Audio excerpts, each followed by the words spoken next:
Big judgement day. దాదాపుగా 5 రాష్ట్రాల ఎన్నికల రిజల్ట్స్ కోసం పెద్ద ఎత్తున దేశం మొత్తం ఎదురు చూస్తోంది. కేరళ, వెస్ట్ బెంగాల్, అట్లాగే పుదుచ్చేరి, తమిళనాడు ఇట్లా 5 రాష్ట్రాలు, అంటే 4 రాష్ట్రాలు, ఒక కేంద్ర పాలిత ప్రాంతం. ఈ యొక్క 5 రాష్ట్రాల ఎన్నికలకు సంబంధించి పెద్ద ఎత్తున దేశం మొత్తం ఎదురు చూస్తోంది.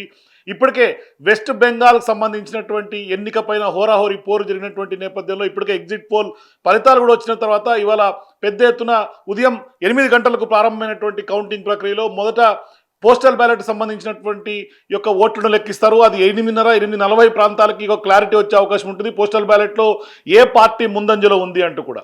మరోవైపు ఉదయం 9 అంటే 8:30 తర్వాత మొదలవుతున్నటువంటి ఫస్ట్ రౌండ్ ఉదయం 9:15 క్లారిటీ వచ్చే అవకాశం ఉంటుంది. మొదటి రౌండ్ ఫలితాలు కూడా వచ్చే అవకాశం ఉంటుంది. పెద్ద ఎత్తున ఇవాళ వెస్ట్ బెంగాల్ ఎన్నికపైన అందరి దృష్టి ఉన్నటువంటి నేపథ్యంలో ఏది అంటే గత కొంతకాలంగా బీజేపీ పెద్ద ఎత్తున ఇవాళ అక్కడ గెలుపొంది తీరాలి అన్న ఒక లక్ష్యంతో ముందుకు కదులుతున్నటువంటి నేపథ్యంలో ప్రధానంగా ఇప్పటిదాకా 1951 నుంచి కూడా ఇప్పటిదాకా వెస్ట్ బెంగాల్లో ఒక్కసారి కూడా బీజేపీ అక్కడ పాగా వేసినటువంటి దాఖలాలు లేవు. సో ఇటువంటి సందర్భాల్లో వెస్ట్ బెంగాల్లో ఖచ్చితంగా బీజేపీ గెలవాలన్న లక్ష్యంతో కొంత ఇప్పటికే ఎన్నికల సంగ్రామంలో కొంత హోరాహోరీ పోరు తలపడినటువంటి నేపథ్యంలో పెద్ద ఎత్తున మమతా బెనర్జీ తర్వాత ఆమె మళ్ళీ అధికారం సొంతం చేసుకునే దిశగా కొంత పెద్ద ఎత్తున అడుగులు పడ్డాయి. అయితే పెద్ద ఎత్తున బెంగాల్లో అయితే మాత్రం తీవ్రమైనటువంటి ఆరోపణలు, పెద్ద ఎత్తున ఎన్నికల సరళి మీద లేకుంటే కౌంటింగ్ ప్రక్రియ మీద, స్ట్రాంగ్ రూమ్ల మీద పెద్ద ఎత్తున అనుమానాలు వ్యక్తం చేసినటువంటి నేపథ్యంలో పెద్ద ఎత్తున ఉత్తర 24 పరిగణనల జిల్లాలో కొంత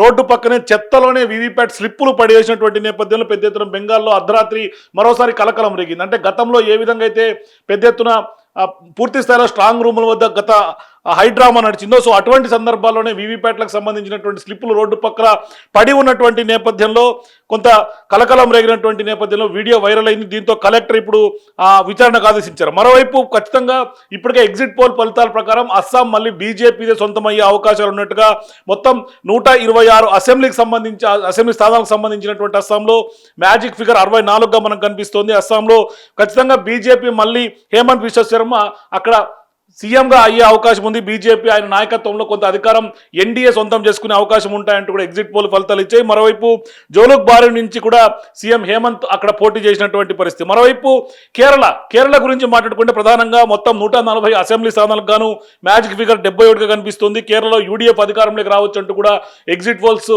కొంత ఫలితాలు ఇచ్చినటువంటి నేపథ్యంలో కాంగ్రెస్ నేతృత్వంలో ఉన్నటువంటి అక్కడ యూడీఎఫ్ కొంత అధికారం దిశగా అడుగులు పడే అవకాశాలు ఉంటాయి. మరోవైపు ధర్మదం నియోజకవర్గం నుంచి పోటీ చేస్తున్నారు సీఎం పినరయ్ విజయన్. సోషల్ మీడియాలో కేరళ సీఎం పినరయ్ విజయన్ ప్రొఫైల్స్ కూడా ఇప్పటికే మార్పు జరిగింది. సీఎం స్థానంలో సిపిఎం పొలిట్ బ్యూరో సభ్యుడిగా ఇప్పటికే మార్చినటువంటి నేపథ్యంలో కొంత ఎల్డీఎఫ్ ఇప్పటికే ఓటమి జరిగిపోతుంది. సీఎం పినరయ్ విజయన్ ఇక భవిష్యత్తులో కొనసాగే అవకాశం లేదనే సంకేతాలు ఇప్పటి నుంచే వాళ్ళందరూ డిసైడ్ అయిపోయినటువంటి పరిస్థితి. మొత్తం బెంగాల్లో మొత్తం సీట్లు 294 అయితే మ్యాజిక్ ఫిగర్ 148గా తెలుస్తోంది.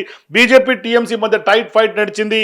పెద్ద ఎత్తున ఎగ్జిట్ పోల్స్ అన్ని కూడా అనేక అంచనాలు వేసినటువంటి నేపథ్యంలో భవానీపూర్ నుంచి మమతా బెనర్జీ పోటీ చేస్తోంది. అట్లాగే సువేందు అధికారి, ఆయన మమతా బెనర్జీకి సీఎం క్యాండిడేట్ గా ఉన్నారని చెప్పుకోవాలి. సో సువేందు అధికారి కూడా భవానీపూర్లోనే పోటీ చేయటం, కౌంటింగ్ సందర్భంగా 75,000 మందితో పెద్ద ఎత్తున భద్రతా బలగాలు మోహరించడం. మరోవైపు కౌంటింగ్ తర్వాత కూడా కొంత బలగాలు మోహరించే అవకాశం ఉంటుంది. అమిత్ షా ఇప్పటికే స్పష్టంగా దాని మీద క్లారిటీ ఇచ్చారు. కొంత ఫెయిర్ అండ్ ఫ్రీ ఎలక్షన్ జరిగే దిశగానే కొంత బెంగాల్లో ఇప్పటిదాకా ఈసీ కానీ లేదంటే కనుక బీజేపీ కానీ కొంత కేంద్ర బలగాలు మోహరించి పెద్ద ఎత్తున యుద్ధ వాతావరణం కల్పించేలా కూడా బెంగాల్లో పోలింగ్ జరిగిందని చెప్పుకోవాలి. 2 ఫేజ్ల్లో జరిగినటువంటి పోలింగ్ 23 తారీఖు 29 తారీఖు పెద్ద ఎత్తున 93% ఓటింగ్ శాతం నమోదైంది బెంగాల్లో. అంటే స్పష్టంగా ఎంత భారీ ఎత్తున అక్కడ యాంటీ ఇన్కంబెన్సీ అనుకోవాలో లేదంటే కనుక బీజేపీ తిరుగుబాటు అనుకోవాలో తెలియదు. కానీ పెద్ద ఎత్తున మే 4 కోసం, అంటే ఈరోజు వచ్చే జడ్జిమెంట్ డే కోసం బెంగాల్ ప్రజలు పెద్ద ఎత్తున ఓట్లేసి తమ యొక్క ఓట్లను నిక్షిప్తం చేసినటువంటి నేపథ్యంలో కాసేపట్లో ఒక క్లారిటీ వస్తుంది. మధ్యాహ్నం 1 గంట కల్లా ఎవరిది అధికారం అనేది క్లారిటీ వచ్చేస్తుంది. ఇప్పటిదాకా పెద్ద ఎత్తున రాజకీయంగా పెద్ద ఎత్తున ఒకరికొకరు ప్రతి విమర్శలు చేసుకున్నారు. అంటే మే 4వ తారీఖు కౌంటింగ్ కోసం పెద్ద ఎత్తున ఒకవైపు అమిత్ షా, నరేంద్ర మోదీ, బీజేపీ రాష్ట్రాలకు సంబంధించినటువంటి సీఎంలు, అట్లాగే మమతా బెనర్జీ, అట్లాగే టీఎంసీకి సంబంధించినటువంటి నాయకులు పెద్ద ఎత్తున కొంత వార్ ఆఫ్ వర్డ్స్ లాగా నడిచింది బెంగాల్లో. రాజకీయం పెద్ద ఎత్తున దేశవ్యాప్తంగా చర్చనీయాంశంగా మారింది. అక్కడ ప్రధానంగా ఇంపాక్ట్ చూపించినటువంటి అంశం ఎస్ఐఆర్. సో ఈ ఎస్ఐఆర్ కోసం పెద్ద ఎత్తున దుమారమే రేగిందని చెప్పుకోవాలి. మరోవైపు బెంగాల్లోని ఫాల్తా స్థానానికి 21న రీపోలింగ్ జరగబోతోంది. మరోవైపు 24న ఓట్ల లెక్కింపు. సో ఆ ఒక్క స్థానం మినహా మిగతా అన్నింటిలో కూడా ఇవాళ కౌంటింగ్ జరిగే అవకాశాలు స్పష్టంగా కనిపిస్తున్నాయి. కౌంటింగ్ జరుగుతోంది. మరోవైపు తమిళనాడుకు సంబంధించినటువంటి ఎగ్జిట్ పోల్ తీస్తే చాలా వరకు ఎగ్జిట్ పోల్స్ అన్ని కూడా డిఎంకేదే మళ్ళీ అధికారం అని చెప్పినటువంటి నేపథ్యంలో అక్కడ కొన్ని మయాక్సిస్ ఇండియా లాంటి సంస్థలు టీవీకే మళ్ళీ కొంత అధికారం అక్కడ ఫామ్ చేసే అవకాశాలు ఉంటాయి. ఖచ్చితంగా టీవీకే విజయ్ దుందిపి మోగించే అవకాశం ఉందని చెప్పినటువంటి నేపథ్యంలో గత 2-3 రోజులుగా సోషల్ మీడియాలో పెద్ద ఎత్తున వీడియోలు వైరల్ కావటం, ఎవరికి ఓటేసామంటే ఒక బామ్మకు సంబంధించినటువంటి వీడియో వైరల్ అవటం. మరోవైపు తమిళనాడులో ఎప్పుడైతే కొన్ని ఎగ్జిట్ పోల్స్లో టీవీకే విజయ్ కొంత ఆ ఒక్క అధికారం అని రావటం, మరోవైపు కొంత టైట్ ఫైట్ ఇవ్వటం, అంటే కొంత మిశ్రమ ఫలితాలు ఎగ్జిట్ పోల్స్ చాలా వరకు కొంత డిఎంకే పార్టీ అట్లాగే టీవీకే పార్టీ రెండు పార్టీల మీద టైట్ ఫైట్ ఉన్నటువంటి నేపథ్యంలో తమిళనాడులో ఇప్పటికే టీవీకే విజయ్ కొంత క్యాంప్ రాజకీయాలు తెరలేపని చెప్పుకోవాలి. ఇప్పటికే మొన్న జరిగినటువంటి సమావేశం తీసుకున్నా, లేదు అంటే అమిత్ షాతో కొంత బీజేపీ నాయకులు ఎన్డీఏ నాయకులతో కొంత సంప్రదింపులు చేసుకున్నా, ఇవన్నీ కూడా చూసుకుంటే పెద్ద ఎత్తున క్యాంప్ రాజకీయాలు తెరలేపారు. మహాబలిపురం దగ్గర రిసార్ట్ కూడా టీవీకే ఇప్పటికే బుక్ చేసింది. ఎందుకంటే తమ యొక్క ఎమ్మెల్యేలను భద్రపరుచుకునే దిశగా అడుగులు పడుతున్నాయి. మరోవైపు ఎమ్మెల్యేలు చేజారిపోవద్దు, గెలిచినటువంటి ఎమ్మెల్యేలు కనుక ఎన్డీఏతో టచ్లోకి వెళ్ళిపోతే ఖచ్చితంగా టీవీకేకి ఇబ్బంది అయ్యే అవకాశం ఉంటుంది. కాబట్టి గెలిచినటువంటి టీవీకే అభ్యర్థులను రిసార్ట్లకు తరలి రావాలని ఇప్పటికే విజయ్ కొంత వాళ్ళకి పిలుపునివ్వటం. 234 స్థానాల్లో ఏప్రిల్ 23న తమిళనాడులో ఎన్నికలు జరిగినాయి. మరోవైపు 5.73 కోట్ల మంది ఓటర్లు ఆ ఒక్క తమిళనాడులో ఓటు హక్కు వినియోగించుకున్నారు. రాష్ట్ర వ్యాప్తంగా 62 కేంద్రాల్లో ఇవాళ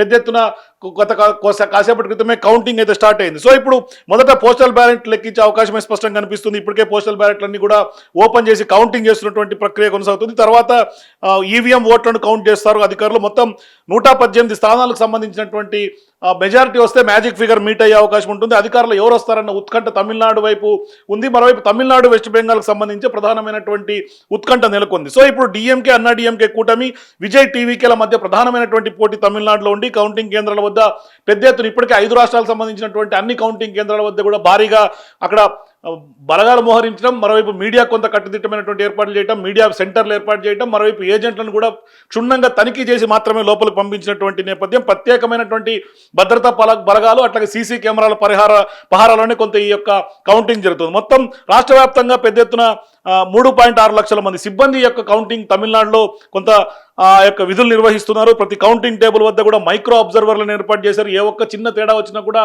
పెద్ద ఎత్తున ఆ యొక్క పార్టీలకు సంబంధించి రాజకీయ నాయకులకు సంబంధించినటువంటి వాళ్ళ యొక్క రాజకీయ భవితవ్యం గల్లంతయ్యే అవకాశం ఉన్నటువంటి నేపథ్యంలో పెద్ద ఎత్తున ఏర్పాట్లు చేశారు. సో ఇప్పుడు కొలత్తూరు నుంచి ప్రముఖ నాయకుడు ప్రస్తుత ముఖ్యమంత్రిగా ఉన్నటువంటి స్టాలిన్, అట్లాగే ఎడప్పాడి నుంచి మాజీ సీఎం పళనిస్వామి పోటీ చేస్తున్నటువంటి నేపథ్యం. సో ఇప్పుడు ఆ 2 స్థానాల మీద కూడా ఉత్కంఠ ఉంది. మరోవైపు చెపాక్ తిరువెల్కేలి నుంచి ఉదయనిధి స్టాలిన్ పోటీ చేస్తున్నారు. పెరంబూర్ తిరుచి నుంచి ఈస్ట్ నుంచి డీవీకే అధినేత విజయ్ 2 స్థానాల నుంచి పోటీ చేస్తున్నాడు. కన్యాకుమారి, తూత్తుకుడి, తిరువన్వేలి, తెంకాసి జిల్లాల్లో సమస్యాత్మకమైనటువంటి కేంద్రాలను ఇప్పటికే ఈసీ గుర్తించింది. అక్కడ భారీగా పోలీసులు బలగాలను కూడా ఏర్పాటు చేసింది. మరోవైపు పెద్ద ఎత్తున పూర్తి స్థాయిలో ఇవాళ ఉదయం 8 గంటలకి కౌంటింగ్ ప్రారంభమైంది. మొదట పోస్టల్ బ్యాలెట్, తర్వాత ఈవీఎం ఓట్ల లెక్కింపు ఉంటుంది. 9:30 కల్లా ఫస్ట్ రౌండ్కి సంబంధించినటువంటి ఫలితాలు వెలువడే అవకాశం ఉంటుంది.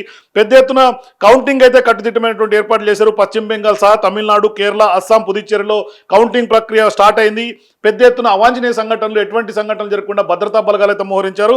మరోవైపు పోస్టల్ బ్యాలెట్ తర్వాత ఫస్ట్ రౌండ్కి, సెకండ్ రౌండ్కి, రౌండ్కి క్లారిటీ వచ్చే అవకాశం ఉంటుంది. మధ్యాహ్నం 1 గంట 2 గంటల కల్లా ఏ రాష్ట్రాల్లో ఏ ప్రభుత్వం ఎవరికి సొంతం కాబోతున్న స్పష్టత క్లారిటీ అయితే వచ్చే అవకాశాలు ఉన్నాయి.